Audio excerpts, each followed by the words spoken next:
Hello, എല്ലാവർക്കും Persian മലയാളിയുടെ പുതിയൊരു വ്ളോഗിലേക്ക് സ്വാഗതം. ഞാനപ്പോൾ ഇന്ന് നിങ്ങൾക്കൊരു റെസിപ്പി ഒന്നുമല്ല കേട്ടോ. ഞാൻ പലതവണ ഇപ്പം ഞാൻ ഓരോ വ്ളോഗ്സിൽ കാണിച്ച് ഞാൻ റാഗി ദോശ, റാഗി ഇഡ്ഡലിയൊക്കെ ഉണ്ടാക്കുന്നത്. അപ്പോൾ എന്നെ ഒരു 1-2 പേര് കമൻറ്റിൽ ചോദിച്ചിട്ടുണ്ടായിരുന്നു റാഗിയുടെ ഈ ദോശമാവ് ഇഡ്ഡലിമാവ് എങ്ങനെയാണ് ഉണ്ടാക്കുന്നതെന്ന്. അപ്പം ഞാൻ എൻ്റെ രീതി പറഞ്ഞു തരാം. എനിക്ക് എൻ്റെ അമ്മ പറഞ്ഞു തന്നതാണ് കേട്ടോ. അപ്പം ഞാൻ ഒത്തിരി പ്രോപ്പർ മെഷർമെൻ്റ് ഒന്നും നോക്കത്തില്ല. ഞാൻ സാധാരണ നമ്മുടെ ചെറിയ എന്തെങ്കിലും ഒരു ബൗള്, ഇത്രയൊരു ചെറിയൊരു ബൗളാണിത് കേട്ടോ.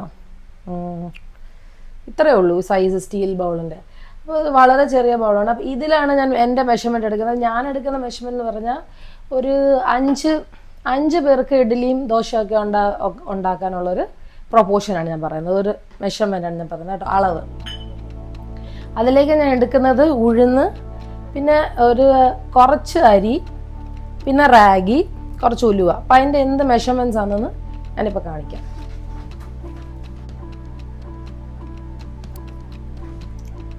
അപ്പം ഞാൻ ഇതിലാണ്, നിങ്ങൾക്ക് ഏത് പാത്രത്തിൽ വേണമെങ്കിൽ കൂത്ത് വെക്കാം. സ്റ്റീൽ പാത്രത്തിൽ കൂത്ത് വെക്കുന്നതായിരിക്കും നല്ലത്. ഞാൻ എൻ്റെ വീട്ടിൽ സാധാരണ ഇതിലാണ് കൂത്ത് വെക്കാറ്. അപ്പോൾ ഇതാണ് എൻ്റെ ബൗള്, ചെറിയൊരു ബൗളാണ്. അപ്പോൾ ഈ ഒരു ബൗളിൻ്റെ മെഷർമെൻറ്റാണ് ചെയ്യാൻ പോകുന്നത്. ഈ ഒരു ബൗളിൽ ഞാൻ അരി, ഈ ഒരു ബൗള് തുളുമ്പി എടുക്കണ്ട, ഈ ഒരു ബൗൾ അരി എടുക്കണം. ഓക്കെ, ഇത്രയും ഒരു ഇൻഗ്രീഡിയൻ്റ് ആണ്. പിന്നെ ഞാൻ അതേ ഒരളവിൽ ഉഴുന്ന് എടുക്കും. ഇത്രയും ഉഴുന്ന് എടുക്കും.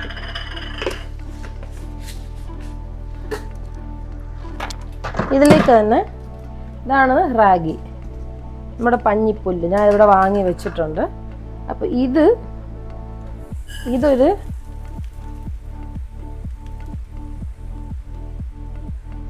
1 കപ്പ്,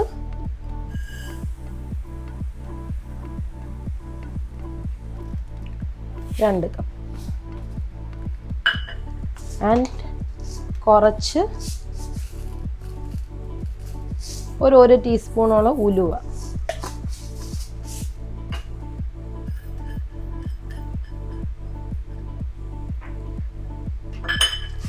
ഇതാണ് എൻ്റെ മെഷർമെൻറ്റ്. ഇതാണ് ഞാൻ എടുക്കുന്ന അളവ്, പ്രൊപ്പോർഷൻ. ഈ പ്രൊപ്പോർഷനിൽ ഞാനിതിപ്പോൾ എടുത്തിട്ട് ഞാൻ നല്ലതായിട്ടൊരു 4 തവണയെങ്കിലും നന്നായിട്ട് കഴുകിയിട്ട് ഞാനിത് സോക്ക് ചെയ്ത് വെക്കും. വെള്ളത്തിൽ കുറച്ച് നേരം ഊറാൻ വെക്കും.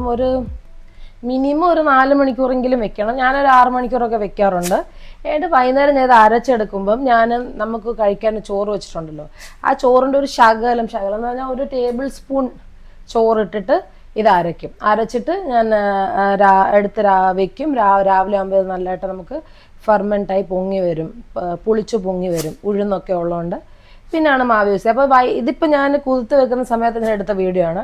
വൈകുന്നേരം ഞാൻ അരയ്ക്കുന്ന സമയത്തും കാണിക്കാം. ഞാൻ ചോറിട്ട് അരയ്ക്കുന്നത് എങ്ങനെ, അല്പം ചോറേ എടുത്തുള്ളൂ, അരയ്ക്കുന്നത് എങ്ങനെയാണെന്ന് കാണിക്കാം. പിന്നെ അടുത്ത ദിവസം രാവിലെ പുളിച്ച് പൊങ്ങുന്ന വീഡിയോ ഞാൻ കാണിക്കാമേ. സോ ഇതാണ് ഇതിൻ്റെ മെഷർമെൻറ്റ്, ഞാനത് കാണിച്ചതാണ്.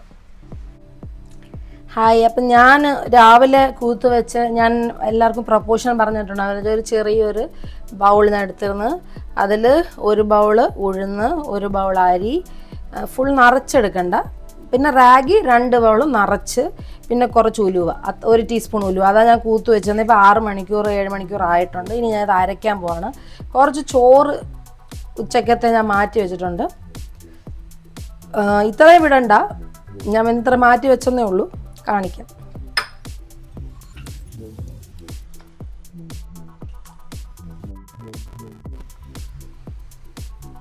രണ്ടായിട്ടാണ് അരയ്ക്കുന്നത്, എല്ലാം കൂടെ ഒരുമിച്ച് അരയ്ക്കാൻ പറ്റത്തില്ല.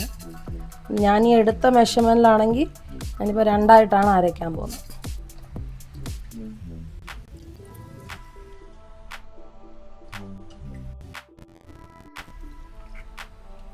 ഇതിലോട്ട് കുറച്ച്, ഒത്തിരി വേണ്ട, ഇത്ര ചോറിട്ടാൽ മതിയേ. കുറച്ച് വെള്ളം, സാധാരണ നമ്മൾ അരി അരയ്ക്കുന്ന പോലെ അളവിൽ ഒത്തിരി അങ്ങ് വെള്ളമാക്കാതെ അരച്ചെടുക്കണം.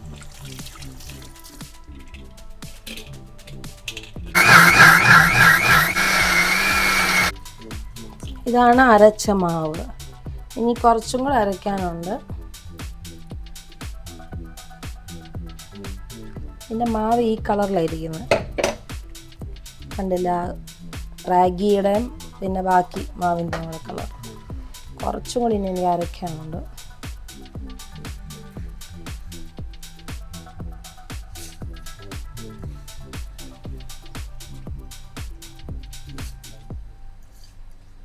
ഉഴുന്നും ഇച്ചിരി അരിയും ഉലുവയും ഇട്ടുണ്ടാക്കുന്ന ഗുണമെന്ന് പറഞ്ഞാൽ നമ്മൾ അല്ലാത്ത ദോശ, അരിദോശയൊക്കെ കഴിക്കുമ്പോൾ നമ്മൾ കാർബോഹൈഡ്രേറ്റ് ഒരുപാട് അങ്ങ് കഴിക്കുമല്ലോ അന്നേരം.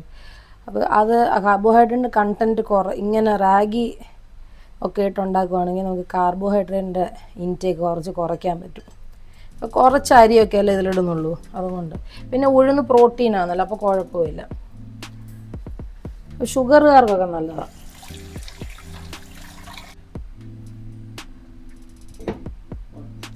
അപ്പോൾ ഞാൻ രണ്ടാമത്തേത് ഞാൻ അരച്ചോണ്ട് എടുത്തിട്ടുണ്ട്. ഇനി ഇത് ഇതിനകത്തോട്ട് തന്നെ മിക്സ് ചെയ്യാം. ഇതിനി ഇങ്ങനെ സാധാരണ നമ്മൾ മാവ് ചെയ്യുന്ന പോലെ നമ്മൾ കുറച്ച് കൈ കൊണ്ട് ഇങ്ങനെ ഒന്ന് ആക്കണം.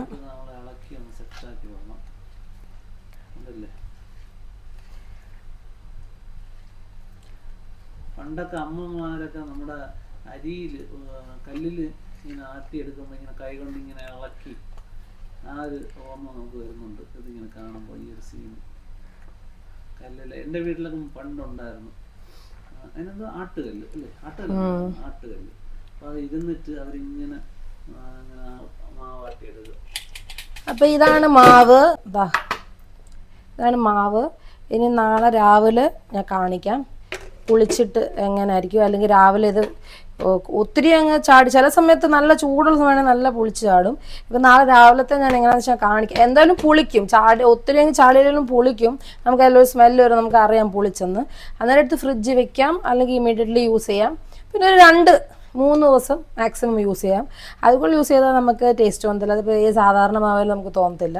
സോ അതാണ് ഇതിൻ്റെ പ്രൊസീജിയർ. ഞാനിതിനെ അടച്ച് വയ്ക്കാം. ഇപ്പോൾ രാത്രിയാണ് ഞാൻ അരച്ച, ഉച്ചയ്ക്ക് കൂത്തിട്ട് രാത്രി അരച്ചു. ഇനി രാവിലെ ഇത് പുളിച്ച് ചാടുമ്പോൾ ഞാൻ കാണിക്കാം. Okay, hi. അപ്പം ഞാൻ പറഞ്ഞില്ലേ ഞാനിത് പുളിച്ചിട്ട് എടുത്ത് കാണിക്കാമെന്നത്. കണ്ടോ, നന്നായി പുളിച്ചിട്ടുണ്ട്.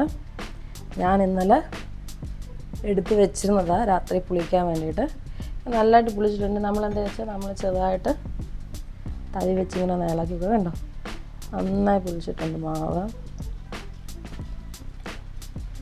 ഇനി ഇത് റെഡിയാണ്. ഇനി നമുക്ക് ഇമീഡിയറ്റ്ലി വേണമെങ്കിൽ ഇത് വെച്ച് ഇപ്പം തന്നെ നമുക്ക് ദോശ ഇഡ്ഡലിയൊക്കെ ഉണ്ടാക്കാം. പക്ഷെ എനിക്കിപ്പോൾ വേണ്ട, ഞാൻ രാത്രിയിലേ യൂസ് ചെയ്യുന്നുള്ളൂ. നന്നായി പുളിച്ചിട്ടുണ്ട്. ഇത്രയും മാവേ ഉള്ളായിരുന്നു കണ്ട, പക്ഷെ പുളിച്ചിങ്ങ വരെ ഉണ്ടായിരുന്നു. ഇനി നമുക്ക് നന്നായിട്ടൊന്ന് ഇളക്കി ഇപ്പം തന്നെ യൂസ് ചെയ്യാം, അല്ലെങ്കിൽ എപ്പോൾ യൂസ് ചെയ്യണം ഇപ്പോൾ എടുക്കാൻ വരും. ഇത്രയേ ഉള്ളൂ റാഗി മാവ് ഉണ്ടാക്കാൻ. ഭയങ്കര ഈസിയാണ്. റാഗി മാവ് ഉണ്ടാക്കാൻ നല്ല ഈസി അല്ലേ? ഞാൻ പറഞ്ഞതെല്ലാം മനസ്സിലായല്ലോ. ഞാൻ എല്ലാ മെഷർമെൻറ്റ്സ് എല്ലാം കറക്റ്റായിട്ട് പറഞ്ഞിട്ടുണ്ട്. നമ്മൾ അരച്ച് വെച്ചിട്ട് ഒരു 7-8 മണിക്കൂർ വെച്ച് കഴിഞ്ഞാൽ നല്ലതായിട്ട് പുളിച്ച് വരും. പിന്നെ ഇമ്മീഡിയറ്റ്ലി നമുക്ക് യൂസ് ചെയ്യാം. അപ്പോൾ ഇതാണ് അതിൻ്റെ രീതി. ഇങ്ങനെ ഉണ്ടാക്കി നോക്കണം എല്ലാവരും. ഇഷ്ടപ്പെടുവാണെങ്കിൽ കമൻറ്റിൽ പറയണം. Thank you so much. ഞാനിവിടെ എൻ്റെ വ്ളോഗ് എൻഡ് ചെയ്യുക. എൻ്റെ വ്ളോഗിന് നിങ്ങൾക്ക് ഇഷ്ടപ്പെടുന്നുണ്ട് ഞങ്ങളുടെ വീഡിയോസ് എങ്കിൽ സബ്സ്ക്രൈബ് ചെയ്യണം, ലൈക്ക് ചെയ്യണം, ഷെയർ ചെയ്യണം, കമൻറ്റും ചെയ്യണം ഇഷ്ടപ്പെടുന്നുണ്ടോ ഇല്ലയോ എന്ന്. അപ്പോൾ താങ്ക് യു സോ മച്ച്. ഇനി വേറൊരു വ്ളോഗിൽ കാണുന്നുണ്ട് വരെ. Bye bye, see U.